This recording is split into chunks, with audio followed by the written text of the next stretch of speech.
love the chase and the hunt, and I set the pace when I'm running. I always take what I want and I always give it 100. Don't need a bank, no I'm funded. Play the game like it's nothing. I'm always thankful for something. Don't take for granted, stay humble. Now wake up! It's time to look at the enemy. Look in the mirror if he is no friend to me. It's not. Don't forget to subscribe and push the notification bell for you not to miss our upcoming updates. Now let's get started. Bab 3000. Apa? Bubuk pencari jiwa ini sekuat itu? Luar biasa. Farid dan Roderick sama-sama sangat gembira. Para pengawal naga dari wilayah tengah sangat bersemangat berjuang di masa lalu untuk menangkap penjahat seperti Brahma dan Hadis. Justru karena mereka tidak dapat menemukan mereka.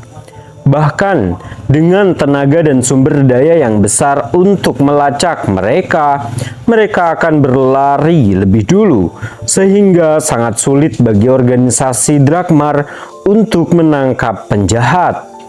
Dengan bubuk pencari jiwa, mereka dapat dengan mudah menemukan musuh-musuh mereka, dan selama mereka melacak orang-orang seperti Brahma, mereka dapat menemukannya dengan menggunakan bubuk pencari jiwa pada mereka.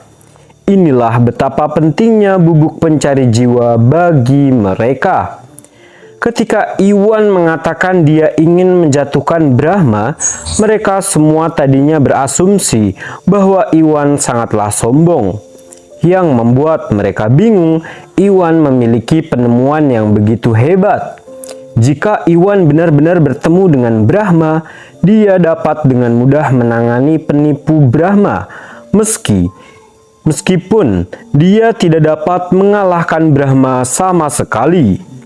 Pada saat ini, mereka akhirnya menyadari bahwa Iwan benar-benar mampu dan mereka hanya meremehkannya.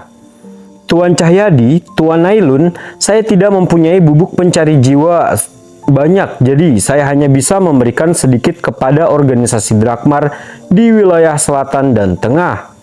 Begitu aku punya lebih banyak waktu, aku akan membuat lebih banyak dan mengirimkannya ke 3 wilayah lainnya, kata Iwan dan menyerahkan bubuk pencari jiwa kepada Farid dan Roderick. Sebelum menjelaskan instruksi rinci untuk menggunakannya. Terima kasih anak muda, bubuk pencari jiwa ini akan berguna bagi kita. Aku tidak tahu bagaimana harus berterima kasih. Bagaimana dengan ini? Jika kamu membutuhkan sesuatu, sebutkan saja dan kami akan berusaha semaksimal mungkin untuk menemukannya. Kata Roderick bersyukur. Apa yang kamu perlukan? Tuan Nailun, sejujurnya saya punya permintaan. Saya membutuhkan bunga surgawi sekarang. Bisakah organisasi Drakmar membantu menemukannya? Iwan meminta. Bunga surgawi adalah ramuan spiritual tertinggi dan dengan itu, dia dapat membantu Rini mendapatkan kembali kesadarannya. Organisasi Drakmar wilayah selatan hanyalah sebuah cabang dan jika dia meminta bantuan Farid, itu akan memakan waktu lebih lama.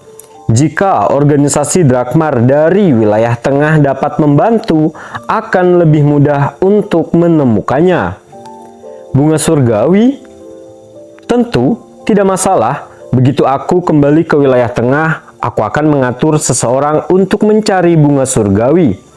Berikan kontakmu padaku dan aku akan segera memberitahumu setelah kami menemukannya. Roderick mengangguk dan langsung menyetujuinya. Tentu, terima kasih, kata Iwan sambil tersenyum dan bertukar kontak dengan Roderick. Bab 3001. Anak muda, kalau hanya itu, kita akan kembali ke wilayah tengah sekarang. Jika kamu mampir, tolong beritahu saya agar aku bisa mengadakan pesta untuk mengucapkan terima kasih atas bubuk pencari jiwa, kata Roderick. Maaf karena tidak bisa mengantarmu keluar. Iwan masih lemah dan tidak bisa bangun dari tempat tidur. Jadi dia hanya memperhatikan sementara Roderick dan yang lainnya pergi. Segera dia ditinggalkan di dalam ruangan bersama Farid. Iwan, ini buah malaikat yang kamu suruh aku cari. Aku sudah menemukannya, kata Farid. Dia kemudian mengeluarkan sebuah kotak yang tampak halus dan menyerahkannya kepada Iwan. Iwan lalu menerimanya dan membukanya untuk menemukan ramuan kering. Itu memang buah malaikat. Bagus, terima kasih Tuan Cahyadi. Iwan merasa sangat gembira. Buah malaikat adalah ramuan spiritual tertinggi yang dapat digunakan untuk membuat pil pemicu energi. Beberapa bulan yang lalu, dia tidak lagi membawa cukup pil pemicu energi. Farid menemukan buah malaikat tepat pada waktunya untuk menyelesaikan masalah ini. Jadi, Iwan mengucapkan terima kasih kepada Farid. Iwan, sekarang bos selatan sudah mati, apa rencanamu? Farid mengubah topik pembicaraan. Baiklah, saya berencana pergi ke wilayah tengah untuk melacak Brahma. Mari kita lihat apakah saya bisa menemukan dia untuk melenyapkannya, kata Iwan sambil berpikir.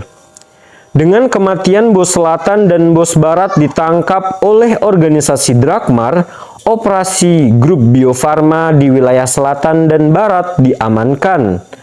Wilayah tengah terletak di pusat dan terhubung ke wilayah selatan dan barat. Dalam hal rencana pengembangan, Bio Farma Group dapat mempertimbangkan ekspansi ke wilayah tengah. Makanya, Iwan berniat berangkat ke sana untuk mempersiapkan pembukaan cabang di sana. Selain itu, pengawal naga di wilayah tengah telah berjanji akan mencarikannya bunga surgawi.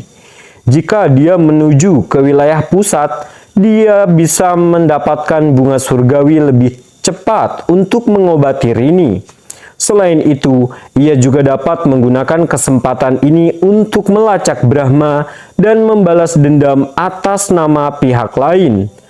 Baiklah, kamu adalah salah satu yang terbaik. Semoga saja kamu benar-benar dapat menemukan dan menangkap Brahma. Farid mengangguk. Penipu yang bernama Brahma menyerang organisasi Drakmar, membunuh Scott dan beberapa pengawal naga lainnya. Farid juga membenci Brahma dan para penipunya. Namun, mereka semua terlalu kuat untuk disaingi. Dia tahu bahwa dia tidak mampu melenyapkan Brahma untuk membalaskan dendam Scott dan yang lainnya. Selain itu, Brahma juga licik dan bahkan pengawal naga di wilayah tengah akan kesulitan menanganinya. Oleh karena itu, dia hanya bisa menaruh harapannya pada Iwan. Iwan telah melenyapkan 4 penjahat dari 8 penjahat dalam daftar kriminal dan kekuatannya terus meningkat.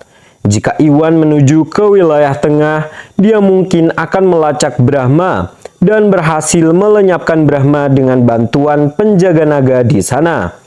Ya, aku akan mencoba yang terbaik, kata Iwan.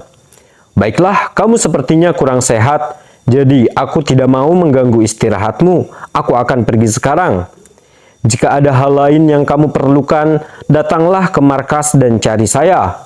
Farid berkata lalu pergi meninggalkan Iwan.